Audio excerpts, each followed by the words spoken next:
शरीर घेतलं होतं.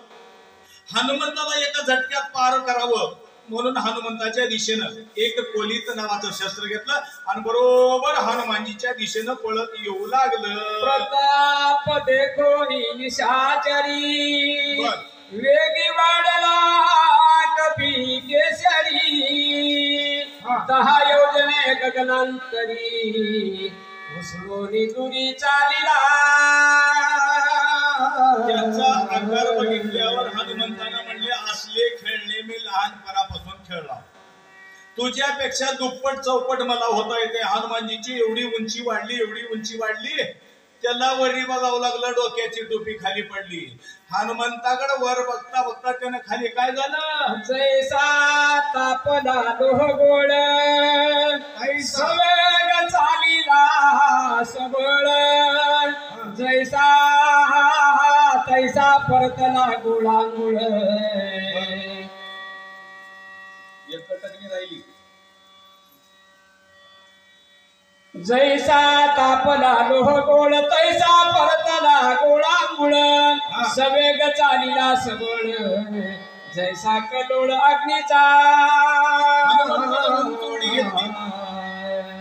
एखाद्या लोहारानं किंवा एखाद्या घिसेड्यानं लाल गोळा लोखंडाचा जर अंगावर टाकावं तसं आमचे हनुमंतराय रागारुद्र झाले आणि लाल म्हणून त्या महाराजाच्या छातीचा नियम धरला. बरोबर छातीचा नियम धरल्याबरोबर त्याच्या अंगाचे 100 तुकडे होऊन गेले. लक्षणीया निशाचर उडी घातली सत्वर झाले शतचूर्ण शरीर कपिभार वरी पडला.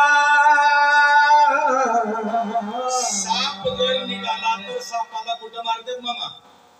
सापाला तोंडाला मारतात. पण आता सुधारणा करायची आहे. सापाला मारायचं नाही. साप हा शेतकऱ्याचा मित्र आहे आणि उंदीर हा शेतकऱ्याचा शत्रू आहे. उंदराला साप खातो म्हणून सापाला मारायचं नाही. आमच्या हनुमंताने विचार केला ह्याच्या तोंडावर मारू नये.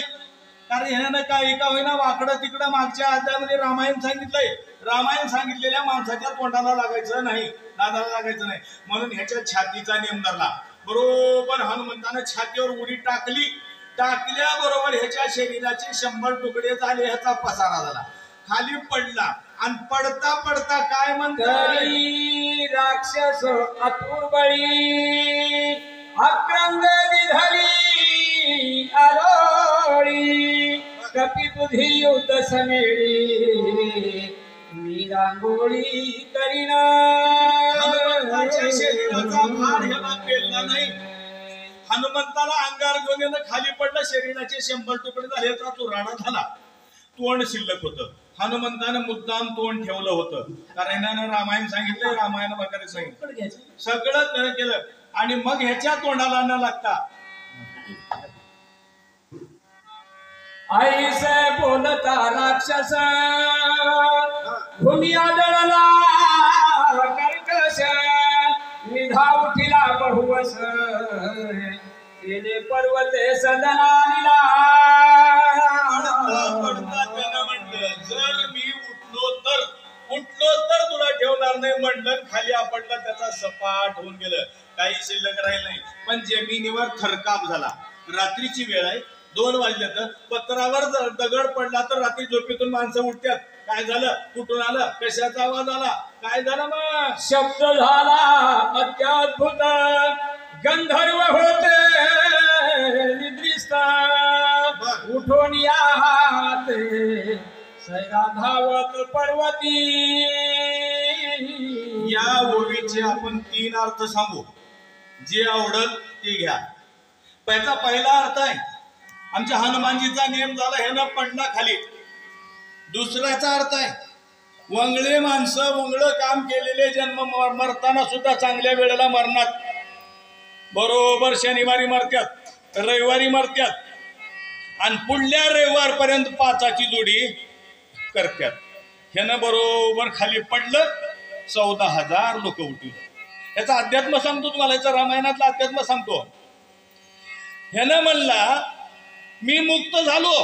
हनुमंतानं मुक्तीचं दुकान बांधलंय. भज्याचं नाही, मुक्तीचं दुकान बांधलंय.